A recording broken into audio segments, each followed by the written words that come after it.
Olá, bem-vindo ao nosso curso de treinamento de corrida indoor e outdoor, treinamento presencial e à distância.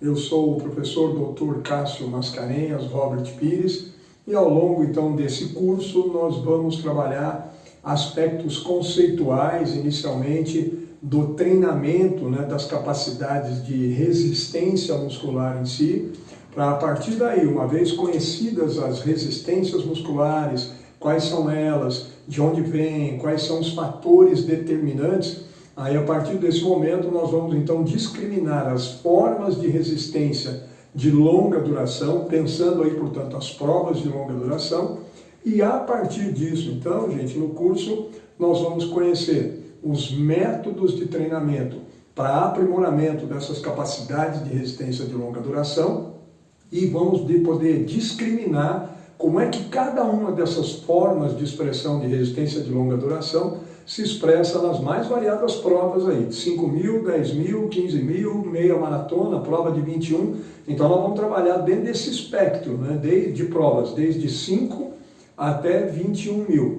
A partir então do entendimento dos vários métodos contínuos e intervalados, isso, na sequência disso, o que nós vamos ver é de que maneira estruturar esses métodos como um todo, e o uso deles, e o controle geral da carga de treino em cada um desses métodos, de forma absolutamente individualizada, como estruturar isso agora, esse processo de treino, para as mais variadas provas.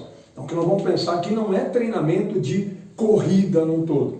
Nós vamos pensar efetivamente treinamento de corrida voltado para provas específicas, preparação de corredores amadores, acima de tudo, mas para provas específicas. Os profissionais treinam para provas específicas. Você não conhece um profissional que desde 5.000 até a maratona ele ganha todas, cada um na sua especialidade. Nós vamos pensar também os amadores nessa perspectiva. E a partir daí, lá no final do curso, o que nós vamos entender é, reunindo esse conjunto de conhecimentos todos, nós vamos a partir daí entender como fazer o planejamento para um determinado programa de treinamento, para uma prova para 3 meses, para 4 meses, para 6 meses.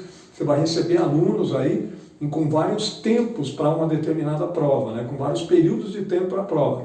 De que maneira eu estruturo um macrociclo desde 3 meses até 12 meses para a preparação de um indivíduo ou de equipes minhas de corrida para as mais variadas provas. Então esse é o nosso curso como um todo, esse é o conjunto de conteúdos que nós vamos trabalhar, que nós vamos desenvolver. E para que a gente comece a trabalhar isso, eu vou, antes de nós iniciarmos a falar de corrida diretamente, eu quero só ajustar um conceito básico primeiro em relação à resistência muscular em si, para nós entendermos, antes de ver quais são as formas de resistência, de onde elas vêm, como elas se expressam, quais os fatores determinantes, eu quero só puxar antes para a gente lembrar de que cenário nós estaremos falando, de onde é que a resistência se concentra, se encontra do ponto da teoria do treinamento, quem é a capacidade de resistência muscular. Para a gente entender isso, então lembra que isso aqui é um primeiro momento de um conceito mais básico que precede o que nós vamos começar a falar daqui a pouco, nos próximos vídeos aí, em relação ao treinamento da resistência e das corridas em si. Quando a gente fala em treinamento de resistência muscular, a resistência muscular nada mais é do que uma das nossas capacidades motoras. E aí é isso, então eu quero contextualizar com vocês primeiro quem é a resistência muscular, enquanto uma capacidade motora. E enquanto uma capacidade motora que nós denominamos de capacidade motora condicionante. Vamos lá então, vamos entender o que é esse conceito inicialmente. A partir daí então, gente, o que nós vamos ver agora é isso. Nesse primeiro vídeo aqui, nessa primeira aula nossa do curso como um todo, o conteúdo essencial nosso é esse. Conceituar essas capacidades motoras, o que são, quem são elas, e aí discriminar entre as capacidades motoras condicionantes e as coordenativas. Isso para a gente vai ser importante para começar a entender, em primeiro lugar, onde está a resistência, quem é a resistência inicialmente, e depois uma série de outras capacidades motoras condicionantes e também coordenativas, que de alguma forma, paralelamente à evolução das capacidades de resistência, também terão essas demais capacidades motoras condicionantes. E coordenativas também terão o seu papel na influência em relação ao desempenho do nosso corredor nos mais variados tipos de prova. E olha, para cada uma das provas, cada uma dessas outras capacidades, que eu chamo assim, capacidades motoras complementares aí da resistência, também serão de alguma maneira determinantes do desempenho final do seu aluno em cada uma das provas. E ao longo do curso nós vamos poder reconhecer justamente isso. Desde 5.000, 7.000, 10.000, 15.000, 21, como é que fica cada uma dessas capacidades juntamente com as mais variadas formas de expressão da resistência, para eu entender cada vez mais qual é o conjunto de demandas de treinamento para cada uma das provas que eu vou preparar alguém. Para a gente também se desvencilhar um pouco daquele conceito muito básico, superficial e de certa maneira até contraproducente de que eu estou treinando ele para resistência aeróbica, para prova longa. Isso não existe. Ou ele vai treinar para 5, ou ele vai treinar para 10, ou vai treinar para 15. Ele pode até correr as 3, mas ele não treinou para nenhuma. Então, obviamente, ele não vai atingir nenhuma delas o melhor nível de desempenho que ele poderia a partir do seu conjunto de características genéticas e daquilo que o meu treino vai construindo de características fenotípicas dele, mais específica para essa ou para aquela prova em especial. Então, vamos ver isso, gente. Quando nós falamos, portanto, em capacidades motoras, o que nós estamos dizendo? A que nós estamos nos referindo? Capacidades motoras, capacidades em primeiro lugar, esquece o motoras, deixa o motor de lado. Capacidade, quando eu falo em capacidade, o termo já sugere tudo. Capacidade significa eu ser capaz de alguma coisa. Nós todos viemos ao mundo com capacidades diferentes. Desde o nosso nascimento, desde quando a gente se lembra lá na escola, muitos de nós falam, eu tenho mais capacidade para isso, eu tenho mais facilidade para uma tarefa, eu tenho mais facilidade para aprender matemática, eu geografia, o outro ciências, o outro não sei o quê. Eu tenho mais facilidade para fazer amizade aqui mais rápido, o outro tem mais dificuldade. Eu tenho mais facilidade para tal coisa, eu tenho mais facilidade para correr rápido, o outro não tem. Do que nós estamos falando? Nós estamos falando de um conjunto de traços, de características, de qualidades gerais do indivíduo, geneticamente determinadas. E, obviamente, que esse meu conjunto de traços, de características, de qualidades, que são genéticas, esse conjunto meu de traços e de características me diferencia dos demais. Todo o meu conjunto de características é o que me torna único.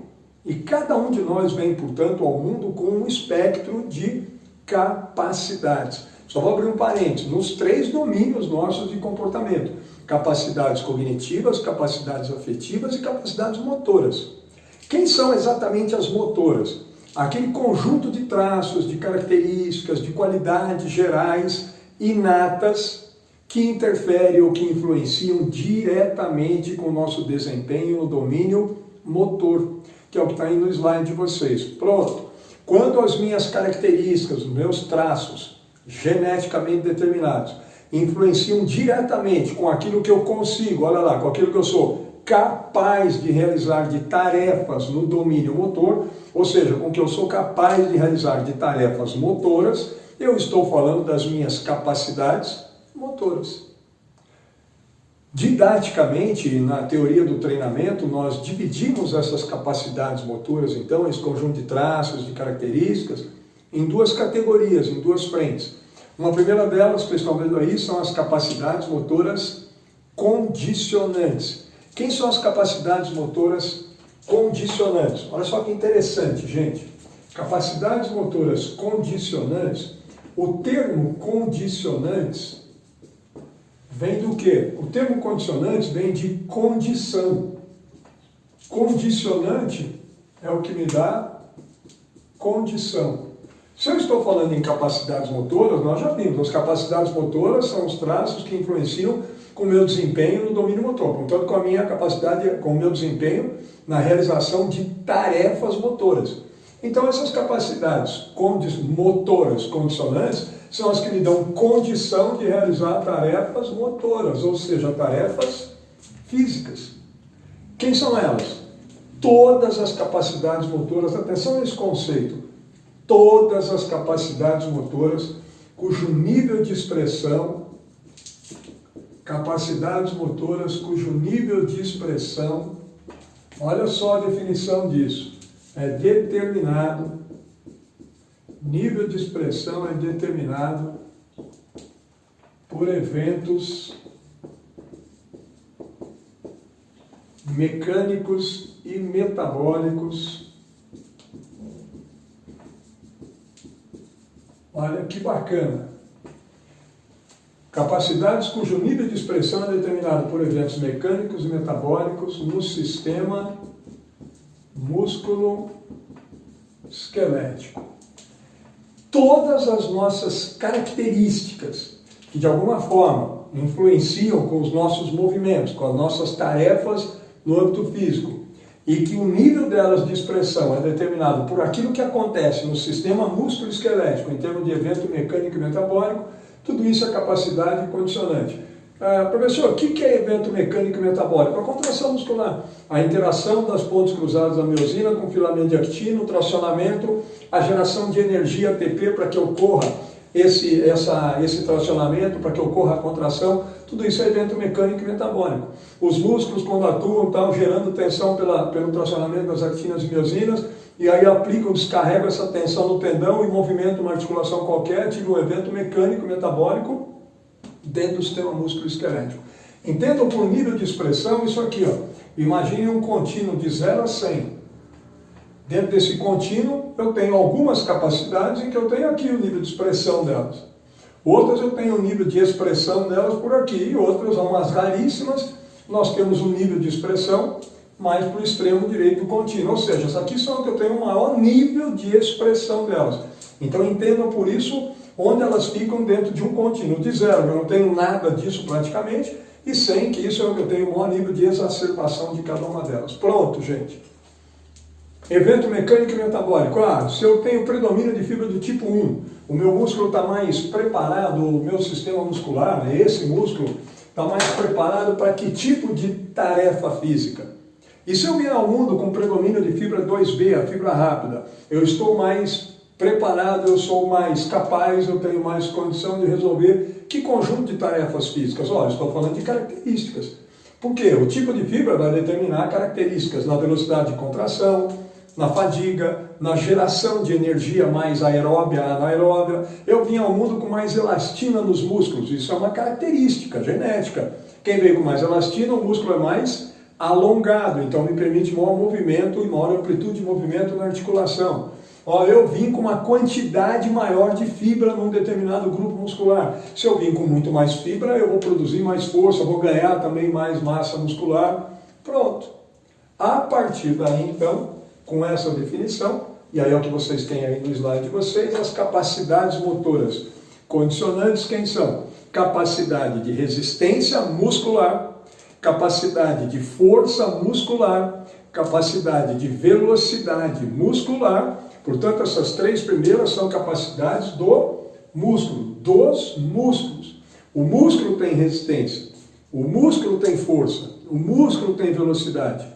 E a última é a capacidade de flexibilidade articular. Essa é uma capacidade da articulação, que é a capacidade que a articulação tem de empregar um maior nível de amplitude, ou maiores amplitudes de movimento. Elas dependem de eventos mecânicos no sistema músculo-esquelético. Pronto, gente. Então não esquece, quando eu falo de capacidades motoras condicionantes, elas estão aqui, na musculatura como um todo. E elas têm essa denominação porque lá na teoria do treinamento, os primeiros teóricos que propuseram essa terminologia entendiam o quê? Para que eu tenha melhores condições de realizar mais tarefas físicas, uma gama maior de tarefas motoras físicas, eu preciso, para boa parte das tarefas motoras do dia a dia, eu preciso de resistência. Preciso andar daqui até, sei lá onde, vou precisar andar uns 15, 20 minutos meio rápido. Eu preciso de resistência. Eu preciso de força para levantar de uma cadeira. Eu preciso de velocidade para alguma outra coisa no dia a dia. Muito mais velocidade no aspecto de competições e de tarefas motoras desportivas. Eu preciso de flexibilidade, até para pegar alguma coisa na prateleira lá do supermercado. Eu estou aqui exibindo minha flexibilidade. Então nós usamos cada uma dessas capacidades, nós as requeremos para uma infinidade de tarefas motoras, quaisquer tarefas motoras cotidianas. Agora, algumas exigem um pouco mais de resistência, outras mais força, e algumas exigem níveis cada vez maiores. Quais exigem níveis maiores de cada uma delas? Obviamente as tarefas motoras no âmbito desportivo. Essas são as que exigem muito mais expressão e muito mais requerimento de cada uma dessas capacidades motoras. Por isso os autores chamaram de condicionantes. Capacidades primariamente que dão condição para eu realizar tarefas motoras. Força, resistência, velocidade e flexibilidade. O segundo grupo das capacidades motoras agora é o grupo das denominadas, e vocês estão vendo aí no slide de vocês, é o grupo das denominadas capacidades motoras coordenativas. Atenção agora para elas. E eu gosto muito da gente, para algumas definições, é melhor que a gente faça assim, escreva porque fica mais fácil de vocês compreenderem. Capacidades motoras, coordenativas. Olha que bacana agora, bem diferente das condicionantes, as coordenativas são todas aquelas capacidades cujo nível de expressão, lembra daquele contínuo, né, de 0 a 100. O nível de expressão agora delas é determinado por mecanismos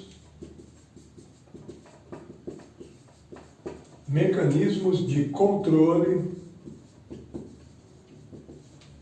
e regulação. Olha agora, de quem? Do sistema nervoso central sobre os músculos esqueléticos.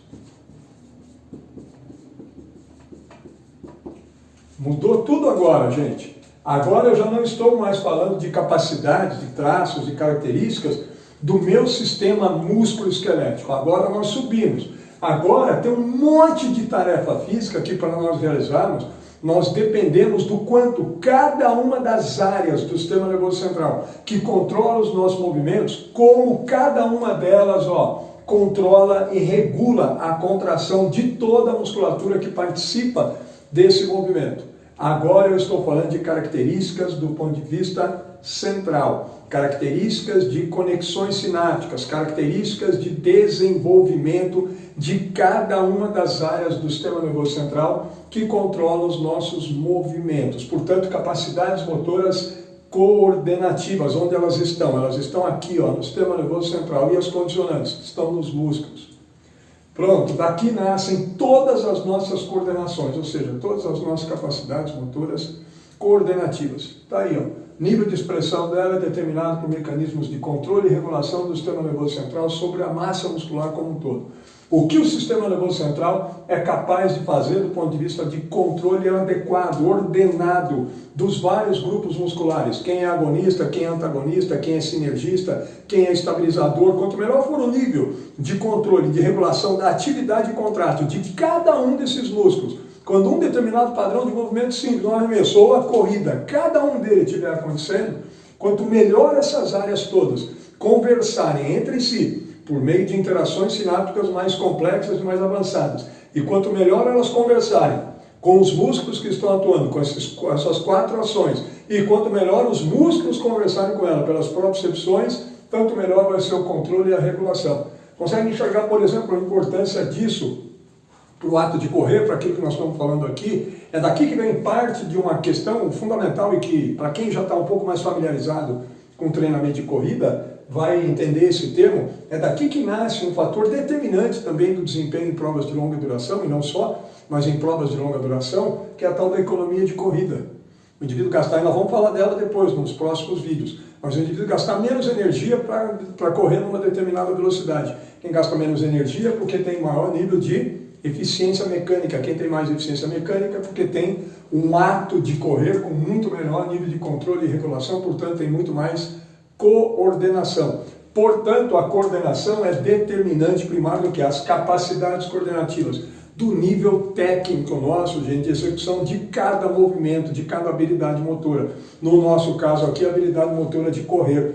Mas para todo o restante que existe da gama de movimentos nossos, quem determina a técnica de um futebolista, a técnica de um voleibolista, a técnica de um saltador, é o nível de expressão das suas mais variadas capacidades motoras coordenativas. No curso nós vamos concentrar essencialmente, olha, não é exclusivamente, essencialmente na resistência muscular, uma das capacidades condicionantes. Mas nós vamos também falar paralelamente de aspectos relacionados à força muscular, a flexibilidade muscular. A força também auxilia na economia de corrida. A flexibilidade também auxilia na economia de corrida por garantir melhor condição de amplitude de passada. E as capacidades coordenativas. Muito do que a gente fala e de que muitos de vocês talvez já tenham visto e feito e trabalhado, os tais exercícios educativos de corrida, os exercícios tech, skipping, dribbling, ampersand, o que esses exercícios buscam fundamentalmente? Melhorar as conexões sinápticas e a partir daí melhorar o conjunto das capacidades coordenativas. Isso daria para a gente fazer um curso só disso aqui, passar um final de semana inteiro falando só disso, 10 horas aqui de vídeo, não é isso que nós vamos falar. Mas ó, está contextualizado para vocês esse conjunto de capacidades motoras condicionantes e capacidades motoras coordenativas que vão primariamente à resistência. É a capacidade primariamente determinante do desempenho em provas de corrida de longa duração. Nós vamos conhecer quais resistências para cada prova. Agora, a capacidade de força muscular, a capacidade de flexibilidade articular, a própria velocidade e algumas dessas capacidades coordenativas também estarão de alguma forma influenciando no desempenho do atleta. As capacidades coordenativas, então, está aí, ó. Capacidade de coordenação motora grosseira, capacidade de coordenação motora fina, capacidade de coordenação motora óculo-pedal, capacidade de coordenação motora óculo-manual, capacidade de ritmo intrínseco e ritmo extrínseco, capacidade de equilíbrio estático, equilíbrio dinâmico, equilíbrio recuperado, capacidade de reação simples e complexa, capacidade de coordenação espaço-tempo, capacidade de antecipação motora, capacidade de representação motora. Olha quanta coordenação, olha quantas capacidades. Quero só chamar a atenção, como é que cada uma delas entra no ato da corrida, no movimento, na técnica, na habilidade de correr. Correr uma prova mais longa, uma prova mais curta. Nós vamos ao longo do curso, com o processo de treino, conforme for se desenrolando e se desenhando para nós ao longo do curso o processo de treino, nós vamos trabalhar isso de novo. Olha, gente, aqui ó, nós precisamos de um pouco mais disso, de capacidade coordenativa tal. Aí vocês vão lembrar disso. E eu vou explicando mais o que cada uma delas significa dentro do esquema geral do processo de treino. Só uma coisa a mais para vocês. Essas capacidades coordenativas, todas que eu enumerei aí, que eu relacionei, cada uma delas é controlada numa região do sistema nervoso central. Quer dizer, são várias áreas do sistema nervoso central que controlam os nossos movimentos e que na interação do funcionamento de todas elas e do conjunto de interações sinápticas entre todas elas, é daí que nasce o controle motor global.